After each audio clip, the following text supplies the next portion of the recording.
अस्सलाम वालेकुम फ्रेंड्स। तो कैसे हैं सब लोग। तो welcome to my YouTube channel. जनाब आज हमारे चैनल पे बना है बहुत ही मज़ेदार से ये मैंने पोटैटो चीज़ क्रॉकेट्स बनाए हैं। काफ़ी बड़े साइज़ के बनाए हैं और चीज़ इतना अच्छा स्क्वीज़ आउट हो रहा है बीच में। सिंपल सी रेसिपी है, बहुत ही आसान और होममेड इंग्रेडिएंट्स के साथ आप ये रेसिपी बना सकते हैं।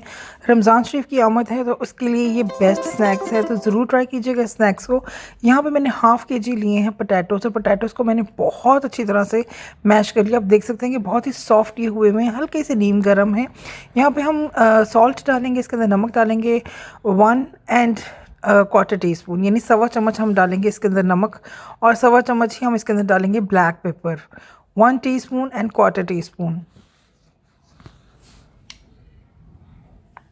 इसके बाद हम इसके अंदर जो श्रेडेड चिकन है वो मैं आपको बता दूं, मैंने नमक और गार्लिक डालकर इसे बॉईल किया था। सॉल्ट और गार्लिक डालकर मैंने इसे बॉईल किया है और बहुत ही ज़्यादा ये मुलायम और बहुत ही ज़बरदस्त सा ये श्रेड हुआ हुआ है, क्योंकि अगर पोटैटोज़ में आप जब चिकन को करेंगे तो हमें बहुत ही मुलायम चिकन चाहिए। और यहाँ पे हम कुछ वेजिटेबल्स डालेंगे। इसके अंदर हम ग्रीन चिलीज़ डालेंगे, इसके अंदर हम ग्रीन कोरिएंडर डालेंगे और ग्रीन ऑनियन डालेंगे, यानी तीनों चीज़ें हम ग्रीन पार्ट यूज़ करेंगे।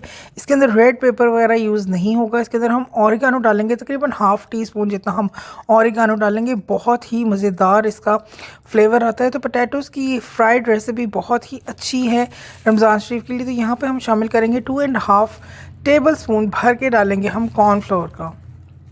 कॉर्नफ्लोर से जो पोटैटोज़ है उसके अंदर जो वेजिटेबल्स हैं उसकी जितना भी मॉइस्चर है वो ड्राई कर लेगा और बहुत ही अच्छा और बहुत ही क्रिस्पी इसका जो है ना वो टेक्सचर तैयार होगा। तो आप जब भी घर में पोटैटो की कोई भी चीज़ बनाएं, कोई कटलेट्स बनाएं या कुछ भी आप बनाएं, तो आप उसके अंदर कॉर्नफ्लोर ज़रूर ऐड किया करें। रेसिपी पसंद आए तो लाइक सब्सक्राइब मस्ट है और बेल आइकन दबाना भी मत भूलिएगा। यहाँ पर हम इसे अच्छी तरह से जो है वो बाइंड कर लेंगे, मिक्स कर लेंगे अच्छे तरीके से। तो यहाँ पे आप देख सकते हैं कि मिक्सचर कितना सॉलिड है, बड़ा अच्छा ये जो है वो तैयार हो गया हुआ है। ठीक है, तो यहाँ पे अब हम इसकी शेप बना लेंगे। तो यहाँ पे मैंने लिया है ऑलमोस्ट ½ कप से थोड़ा कम मैदा लिया है एक बाउल में, और पानी डालेंगे हम इसके अंदर। ये एगलेस क्रॉकेट्स मैंने तैयार किए हैं चीज़ वाले, बहुत ही अच्छे और यूनिक से। और आपने इसको पानी का एक मिक्सचर लेना है और इसे अपने घोल तैयार कर लेना है इसका। तो जिनको एग से प्रॉब्लम है उनके लिए भी बहुत अच्छे हैं ये, कि इसके अंदर एग नहीं है। तो अब ये भी बहुत अच्छा ऑप्शन है कि आप एग सेव कर सकते हैं। एग की बजाय आप इस तरह से मैदे का, फ्लोर का, वाइट फ्लोर का आप एक मिक्सचर तैयार करें, उसके अंदर कोट करें और ब्रेड क्रम्स के अंदर कोट करके आप इसे फ्राई कर सकते हैं। तो यहाँ पे कुछ टिप्स दूंगी मैं आपको फ्राई करने के और इसको बनाने के, कि आपने बना के इसको 20 मिनट के लिए रेफ्रिजरेटर में या फ्रीज़र के अंदर आपने रखना है। अभी टेम्परेचर थोड़ा अच्छा है तो आप इसको फ्रिज में भी रख सकते हैं। यहाँ पे चीज़ लेंगे हम, मोज़रेला चीज़ मैंने लिया है और इसे मैंने फ्रेंच फ्राइज़ की तरह, थोड़ा सा फ्रेंच फ्राइज से ज़्यादा मोटा मैंने इसको कट कर लिया है। अगर आप जब भी कोई इस तरह से चीज़ बनाएं लेंथ में, तो आप उसमें कोशिश किया करें कि चीज़ भी आप उसको लेंथ में ही यूज़ करें। उससे बेनिफिट ये होता है कि चीज़ बहुत अच्छा स्क्वीज़ आउट होता है। श्रेड करने से ज़्यादा जो है वो इस तरह से चीज़ जो है वो ज़्यादा स्क्वीज़ आउट होता है। तो यहाँ पे सारे जो हमने जो हमारे चीज़ था उसको कट कर लिया है अच्छे तरीके से। अब इस मिक्सचर को हम लेंगे हाथ। इस स्टेप को बहुत गौर से देखिएगा कि किस तरह से मैं जो है वो चीज़ इसके अंदर पुट करूँगी और फिर उसकी शेप दूँगी।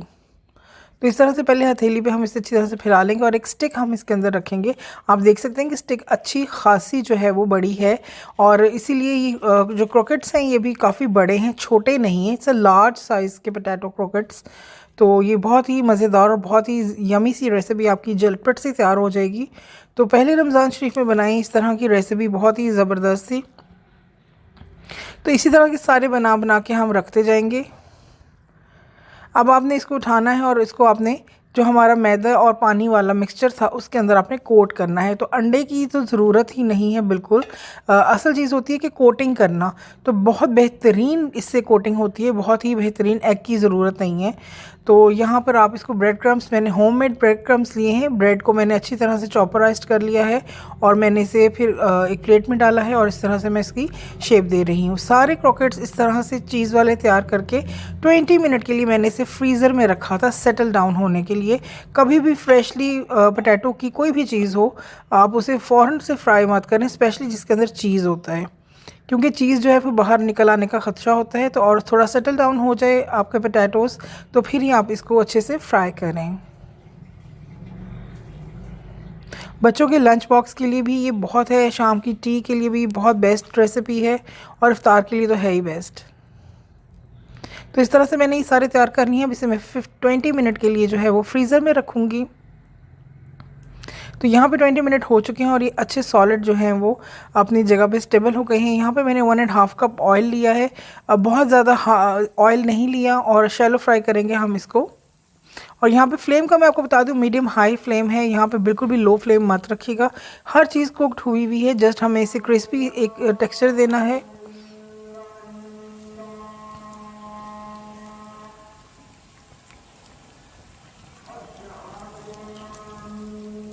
स्पेस आप देख लेंगे कितनी मैंने इसकी स्पेस दी है। 5 मिनट के बाद हमने इसको जो है वो टर्न करना है। तो इसकी एक साइड मुकम्मल तौर पर हो चुकी होगी। तो फोक की मदद से इसको टर्न कीजिएगा। अच्छी फ्राइंग का ये एक चीज़ होती है कि आपका जो ऑयल है वो डिस्टर्ब ना हो। आप देख सकते हैं कि इतनी अच्छी इसकी कोटिंग हुई है कि बिल्कुल भी डिस्टर्ब नहीं हुई और कोटिंग को हमने रेस्ट दिया है फ्रीज़र में। देयरफॉर हमारे जो क्रॉकेट्स हैं वो बहुत अच्छे शेप में भी अच्छे बनेंगे और बिल्कुल भी जो हमारा ऑयल है वो ख़राब नहीं होगा। तो यहाँ पे हमारे क्रॉकेट्स जो हैं 5 मिनट के हिसाब से हो चुके हैं। कलर आप देख सकते हैं बहुत ही ज़बरदस्त सा गोल्डन कलर आया है, गोल्डन ब्राउन कलर आया है। यही कलर आपने इसको देना है, इससे ज़्यादा इसको मत फ्राई कीजिएगा, ओवर कुक हो जाएंगे।